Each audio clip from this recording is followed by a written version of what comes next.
Jadi dalam rokok itu ada ribuan zat kimia, yang ada 4.000 jenis zat kimia yang sifatnya itu membuat peradangan dalam pembuluh darah. Dan bahayanya efek ini tidak langsung dirasakan pada saat beliau merokok, tidak. Tapi dalam 10 tahun perjalanannya. Bahkan bagi kami sebagai dokter jantung, Ustadz, seseorang dikatakan mantan perokok, di status kami, jika beliau stop merokok secara total 10 tahun. Tapi kalau masih 1 tahun, 2 tahun itu masih seorang perokok. Tapi kalau 10 tahun total baru dibilang mantan perokok. Dan kembali yang tadi, jadi racun ini, Bapak Ibu semua, baik itu aktif ataupun pasif, artinya jika ada suami yang merokok dan istrinya terkena asap rokok, Ustadz, itu akan bikin peradangan di sepanjang pembuluh darah yang ada di tubuh kita. Dan 2 pembuluh darah yang paling berbahaya jika terjadi peradangan di jantung, di mana ini akan menyebabkan serangan jantung. Yang kedua di otak yang akan menyebabkan stroke. Kalau ada yang alasan begini, itu kan tadi dokter bilang kalau dia merokok, dia harus, kalau dia berhenti 10 tahun. Gitu. Ya. Kalau orang bilang saya cuma merokok coba-coba saja,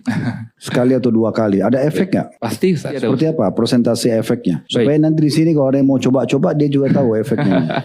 Yang pertama, hampir dipastikan 1 batang rokok di terminologi dokter jantung, cukup 1 batang rokok, maka seseorang jika dia melakukan secara rutin dalam seminggu 2 atau 3 batang, dia dikategorikan seorang perokok, Ustadz. Karena 1 batang rokok yang dikonsumsi hari ini, efek residunya itu baru hilang secara total di tubuh 10 tahun kemudian. Kalau beliau berhenti merokok. Nggak sebentar. Dan yang Jadi walaupun 1 batang? 1 batang. Karena 1 batang itu sudah cukup bikin peradangan setidaknya di dalam pembuluh darah. Dan secara penelitian ketika dilakukan bedah mayat dan dilihat efek dari rokok ini, memang bikin peradangan di mana saluran nafasnya menjadi lebih gelap, pembuluh darahnya menjadi mengalami penyempitan.